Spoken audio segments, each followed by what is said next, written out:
Good evening. Welcome to the third installment of Financial Intelligence. I'm Louisa Stevens, and today we're going to talk more about managing your current financial resources. In the last episode, we dealt with 5 strategies to begin creating financial time and money leverage so that you start having the kind of flexibility you need in your life to live the life that you want. To recap, we dealt with 5 topics. The first one was managing your current financial resources. This is the topic of today's discussion, and we'll deal with it in a little bit more detail. Secondly, in the next episode, we'll be dealing with network marketing. And then I will be dealing with starting your own business, then investing, and then finally, making yourself redundant. Yes, making yourself redundant because you do not want to be tied to that business that you love so much or that job you love so much if you want to start creating some freedom for yourself. Now, how do we then start managing one's financial resources, which is today's current topic?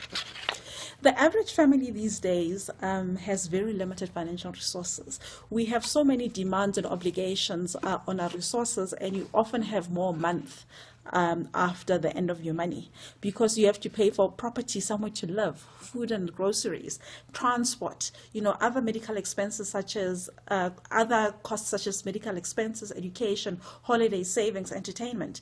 Now, most people, when they think about holidays, they think, what holiday? We have a staycation rather than going on vacation because we can't afford to simply go away.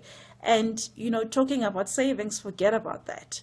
Most families are actually falling behind every day because they're struggling to actually keep track and pay for their current expenses today. So how does one start managing their own financial resources so that they have, they can have more in their lives?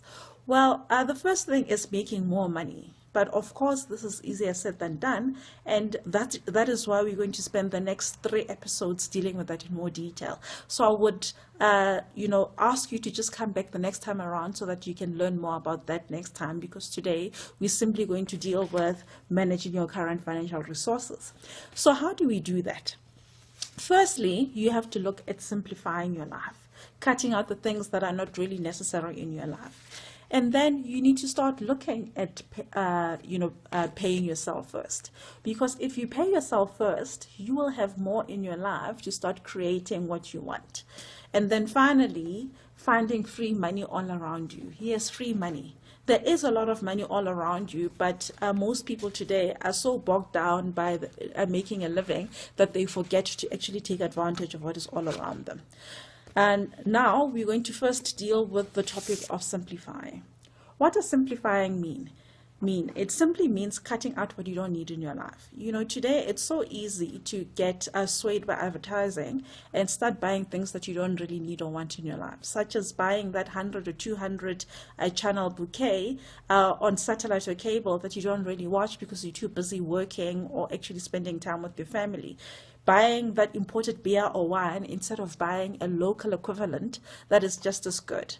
If you go back and look at the last 90 days of your bank account statement or credit card statement, you'll find that there are lots and lots of items that you're spending your money on that you really, really don't need and you can actually live without. But if you then start becoming a little bit more savvy and a little bit more, discriminating on what you spend your money on, you can actually stretch that back. The second thing to do to actually start simplifying is limit your cash resources, your cash withdrawals. It's so easy to spend money when you've got it in your pocket because it starts burning a hole in your pocket.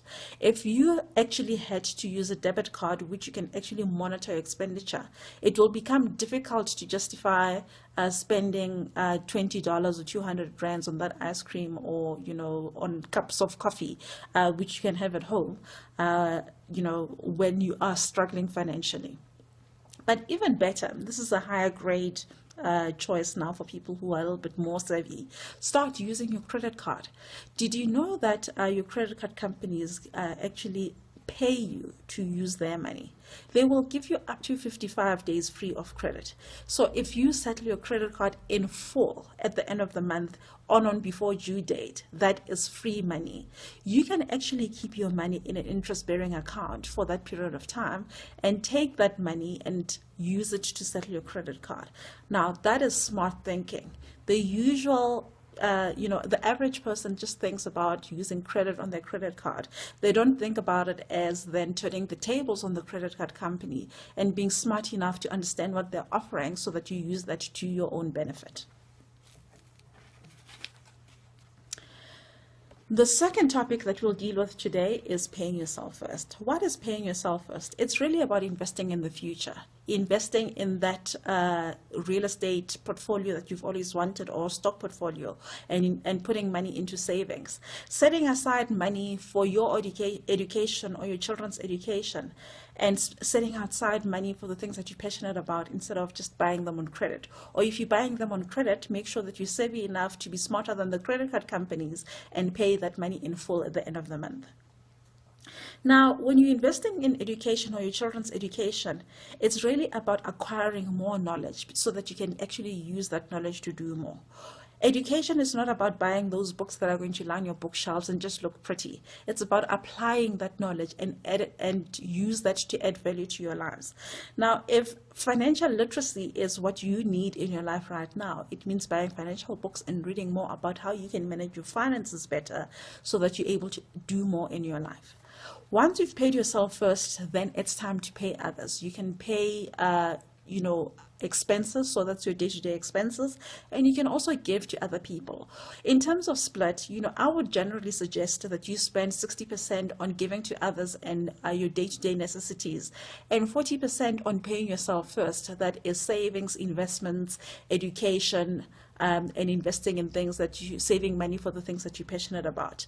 But for more information on that, I would suggest that you read T. Harv Eker's Secrets of the Millionaire Mind, or attend your local Millionaire Mind intensive workshop or Peak Potentials in the United States.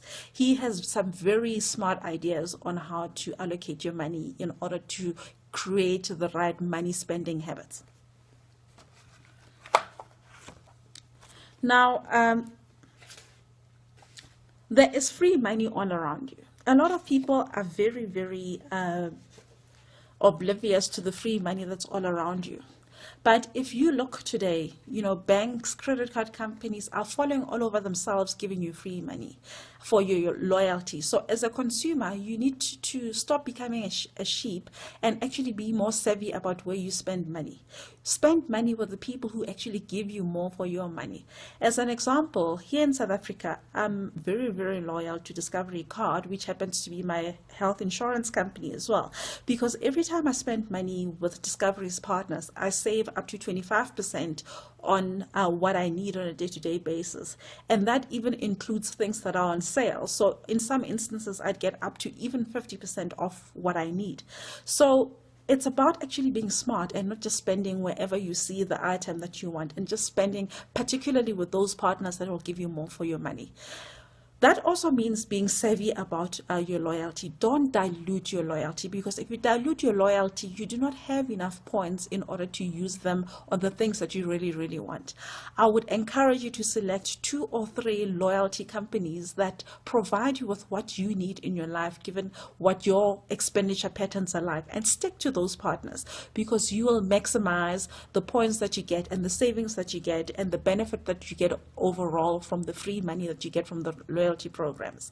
And doing that, you'll be able to afford a lot more than the money that you earn at the end of the month. And once you've done that, you'll have more money to start investing and start creating more money with that money.